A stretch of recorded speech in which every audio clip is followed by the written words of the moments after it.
సుధాకర్ రెడ్డి గారు నమస్తే సార్. నమస్తే అండి శ్రీకాంత్ గారు. సుధాకర్ రెడ్డి గారు, మీ అక్క, మీ రోజక్క ఏం సార్ ఈ మధ్య ఎక్కడ మనకు ఆంధ్రాలో కనపట్టలేదు. కానీ ఇది ఒక వింత పరిస్థితి సార్. ఇప్పుడు రోజా గారిని చూసుకున్నా, జగన్మోహన్ రెడ్డి గారిని చూసుకున్నా సరే, ఎప్పుడైతే అలా పార్టీ ఓడిపోయిందో అప్పుడు జగన్మోహన్ రెడ్డి గారేమో బెంగళూరు పారిపోయారు కర్ణాటకకి, రోజా గారేమో చెన్నై పారిపోయారు తమిళనాడుకి.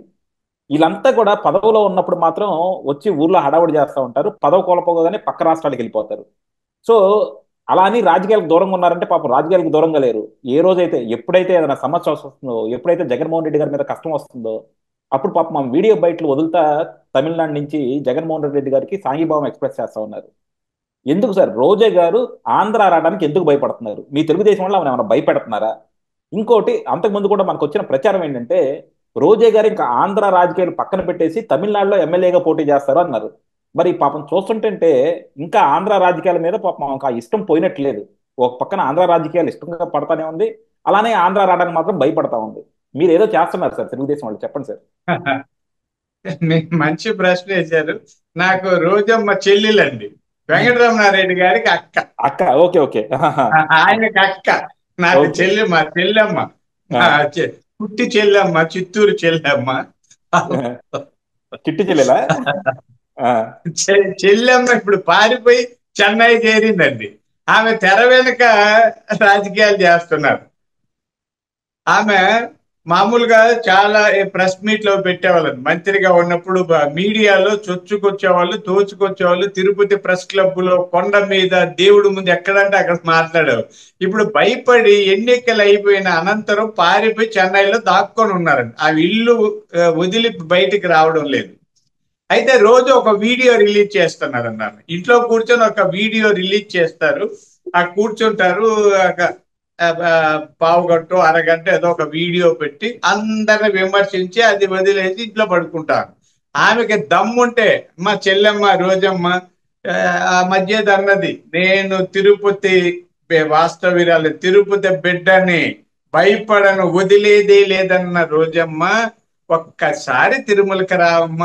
ఇంతకు ముందు మంత్రిగా ఉన్నప్పుడు వందల మందిని వెంటేసుకుని తిరిగిన రోజమ్మ ఇప్పుడు ఎక్కడ కనపడడం లేదు ఎందుకమ్మా అని అందరూ అడుగుతా ఉన్నారు.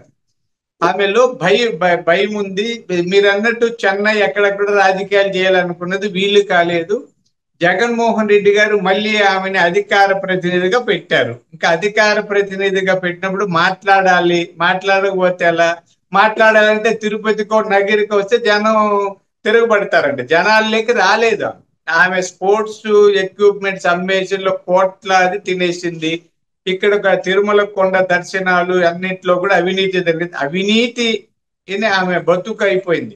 ఈ అవినీతి రోజమ్మ బహిరంగంగా రావడానికి భయపడి తెర వెనక ఉండి చిలక పలుకులు పడతానని పల్లెలు అంటున్నారు, ఉండేది ఎక్కడ, ఓలేసేది ఎక్కడ అని. ఆమె నగిరిలో ఉండాలి, నగిరిలో మాట్లాడాలి, ఆంధ్రప్రదేశ్ లో అధికార ప్రతినిధిగా రాష్ట్రంలో తిరగాలి. లేదా కనీసం జిల్లా కేంద్రం చిత్తూరు కన్నా పోవచ్చు, లేదా ఉమ్మడి జిల్లా అయిన తిరుపతి కన్నా రావచ్చు. ఆమె తిరుపతి లేదు, పోనీ సొంత నియోజకవర్గం నగిరికి అయినా వచ్చి అక్కడ నగిరిలో ప్రెస్ మీట్ పెట్టమనండి. కాకుండా అక్కడ ఏదో కూర్చొని చేస్తుంది. రోజా గారి బతుకు తెల్లవారిపోయింది, ఆమె అందరికి తెలుసు. అంటే మనం కూడా ఆమెలాగా మాట్లాడలేము కాబట్టి వదిలిపెడుతున్నాం. రోజమ్మ, నీకు ఒక బహిరంగ సవాలమ్మ. మీకు దమ్ముంటే బహిరంగ చర్చకి రండి. తిరుపతి, చిత్తూరు, నగిర, పుత్తూరు ఎక్కడైనా సరే బహిరంగంగా కూర్చొని ఏదేదో మాట్లాడతావు రోజమ్మ.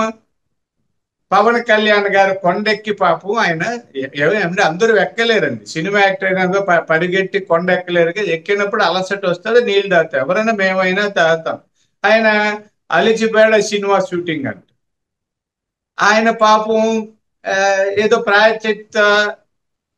ప్రాయచిత్తం కోసం ఒక కార్యక్రమం చేపట్టారు. దాని మీద ఆమె వెగతాళి చేస్తారు. అంటే ఈమె బొట్లు పెట్టుకొని అన్ని గుళ్ళకు తిరిగితే ఎవరేమీ అనడం లే. కానీ పవన్ కళ్యాణ్ గారు దైవ భక్తిని చాటుకుంటూ విమర్శలు చేస్తారు. పురంధేశ్వరి గారిని ఏదో అంటారు, అందరినీ ఏదో అంటుంటారు. ఆమెకి ఎవరినో ఒకరిని నిద్ర లేచి తిట్టకపోతే ఆ నోరు దురద పెట్టేది కాదు. అమ్మ, ఆ దురద తగ్గాలంటే నోటి దురద తిరుపతికి రండి, బహిరంగ ఎవరినైనా సెలెక్ట్ చేసుకోండి మీరు. మీ మాదిరి ఒకరిద్దరు కాదండి, తెలుగుదేశంలో ఆరితేరిన వాళ్ళు ఉన్నాము. మీకు మరీ భయం లే, మా వెంకటరమణారెడ్డిని అడగరు, ఆయన బాగా తిడతారు. నేనున్నాను, కొద్ది మర్యాదగా తిట్టను, చెల్లెమ్మ కదా. కాబట్టి ఆమె ఎవరినైనా సెలెక్ట్ చేసుకోవచ్చండి. మమ్మల్ని సెలెక్ట్ చేసుకొని బహిరంగ చర్చకు రావాలనేది మా డిమాండ్. అలాగే సార్, మీకు ప్రాంతీయ ప్రేమ ఎక్కువ ఉన్నట్టుంది. అంటే మీ ప్రాంతవాసే కాబట్టి రోజా గారి మీద మీరు ఘాటు విమర్శలు చేయలేకపోతున్నారు. కానీ అసలు ఆమె అధికారంలో ఉన్నప్పుడు తెలుగుదేశం మీద లేకపోతే పవన్ కళ్యాణ్ గారి మీద అలా ఒంటికాల మీద వచ్చేసి ఈ రోజు ఎందుకు సార్ అసలు తమిళనాడులో దాక్కోవాల్సిన పరిస్థితి ఎందుకు వచ్చిందంటారు? అప్పుడు ప్రభుత్వంలో ఉన్నప్పుడేమో తెలియదు. వాళ్ళ ఆయన్ని కూడా తీసుకొచ్చి ఇక్కడే హంగామా చేశారు, హడావిడి చేశారు. అండ్ అలాగే అప్పుడు ఎన్ని కబ్జాలు చేశారని రకరకాల ఆరోపణలు వచ్చినాయి. మరి ఇప్పుడు ఏంటి, ఆ కబ్జాలన్నీ బయటపడతాయనా లేకపోతే వాళ్ళందరూ దాడి చేస్తారనా? ఎందుకు వెళ్ళిపోయి అక్కడ దాక్కున్నారు? దాక్కున్న, ఆమె దాక్కున్నట్టండి. ఇక్కడ భయం అండి, ఇక్కడికి వస్తే జనం సహించరు, అవమానాలు ఎదుర్కోవాల్సి వస్తుంది. అప్పుడైతే అధికారం ఉంది, చలాయించుకున్నారు, చుట్టూ పోలీసులు ఉంటారు, ఏదో బెదిరించుకొని భయపడారు. ఇప్పుడు ఆమె అవినీతి అన్ని బయటపడుతున్నాయి. అవినీతి అని పట్టుకుంటారు, కబ్జాలు పట్టుకుంటారు, వాళ్ళ అన్న అదే వాళ్ళ సోదరులు చేసిన అవినీతి, భర్త చేసిన అవినీతి అన్ని బయటకు వస్తాయి. మాట్లాడకపోతే కూడా కష్టమే. జగన్మోహన్ రెడ్డి గారు ఏమంటారో తెలియదు. ఆమె అడకత్తెరలో పోక చెక్కలాగా ఉందండి ఆ బతుకు. ఇక్కడ వచ్చి మాట్లాడితే జనం ఏదో అంటారు, మాట్లాడకపోతే జగన్ అంటారు. పాపం అది వినాలా ఇది వినాలని ఏదో పెట్టుకుని ఎవరు రాసిస్తేనో రాసుకోను చేసి ఏదో చిలక పలుకులు పలికేసి ఇంట్లో పడుకుంటున్నారు. అదే ఆ అంటే పరిస్థితి అండి. అంటే ఎలా చూడాలి సార్? అంటే ఇదంతా కూడా స్లోగా ఆంధ్ర రాజకీయాల నుంచి దూరం అవ్వడానికి కొనుక్కోవాలా? ఇంకా ఆంధ్ర రాజకీయాల్లో ఎందుకంటే జగన్మోహన్ రెడ్డి గారు మళ్ళా గెలిచే ఛాన్స్ అయితే లేదని అందరూ అంటున్నారు. ఈమె చేసిన పనులకు కానీ తెలుగుదేశంలో కానీ జనసేనలో కానీ వెళ్ళే ఛాన్స్ లేదు. సో అందుకని ఆంధ్ర రాజకీయాల నుంచి నెమ్మదిగా దూరం అవ్వడానికి తెలంగాణ తమిళనాడు రాజకీయాలకు దగ్గర అవడానికి ఇది ఒక అవకాశంగా చూసుకుంటుంది అనుకోవాలా?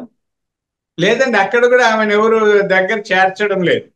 ఇప్పుడు ఆమె అందరికి అర్థమైపోయింది. రోజా గారు ఆమె ఏం అనకూడదు, కానీ ఆమె ఎక్కడ ఉంటే అక్కడ వాళ్ళు నష్టపోతారన్నది అర్థమయ్యి తమిళనాడు పార్టీలు కూడా ఆమెను ఎవరు దగ్గర చేర్చరు. ఆమె తిరిగి తిరిగి దిక్కు లేక మళ్ళీ ఆ వైసీపీ అధికార ప్రతిగా మాట్లాడుతున్నారు. ఆ పార్టీ కూడా ఎప్పుడు ఎత్తేస్తారో మనకు తెలియదు. ఎప్పుడు అది దివాలా తీసిన పార్టీ ఎప్పుడో ఒక రోజు మూత పడక తప్పదు. ఈ రోజే నవ్వుకున్నారు, జగన్మోహన్ రెడ్డి ఆవేశంగా కార్యకర్తలారా పోరాడండి అని. అప్పుడు తెలియదు ఆయన కార్యకర్తలు మొత్తం ఇసుక దొంగలు అంతా నాయకులు పెట్టి దోచేసి ఎర్రచందనం, ఇసుక, మట్టి, మశానం అన్ని దోచుకున్నప్పుడు కార్యకర్తలు కనపడలేదా, ప్రజలు కనపడలేదు? అందరూ చీకొడుతున్నారు. జగన్మోహన్ రెడ్డి గారికి ఇంకా రాజకీయ భవిష్యత్తు లేదు. ఆయన నమ్ముకున్న రోజా కూడా పాపం ఇప్పుడు ఆమె ఇంకా సినిమాల్లోకి రాలేదు, జబర్దస్త్ లేకపోలేదు, ఏమీ లేక ఆఖరిలో కొద్ది ఇంకేమో ఏమో మరీ వద్దులే, సన్యాసుల్లో కలుస్తుందా ఏం చేస్తుందో వేచి చూద్దామండి.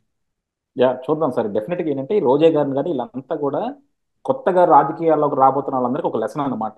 ఎప్పుడైనా సరే మనం విర్రవీగకూడదు. రాజకీయాల్లో పదవి అనేది శాశ్వతం కాదు, పవర్ అనేది శాశ్వతం కాదు. అది ఎప్పుడు కూడా మారుతూ ఉంటుంది. సో అధికారం మన దగ్గరకు ఉన్నప్పుడు 10 మందికి సేవ చేస్తే రేపు పొద్దున అధికారం లేనప్పుడు వాళ్ళు 10 మంది మన వెనకాల నిలబడతారు. అధికారం ఉన్నప్పుడు 10 మందిని తొక్కాలని చూస్తే అధికారం లేనప్పుడు ఆ 10 మంది మీ మీద పడతారు. సో అదే రోజా గారి విషయంలో మనం చూస్తూ ఉన్నాము. ఎప్పటికన్నా మారుతారని ఆశిద్దాం సార్. థ్యాంక్ యూ అండి, thank you very much sir. Thanks.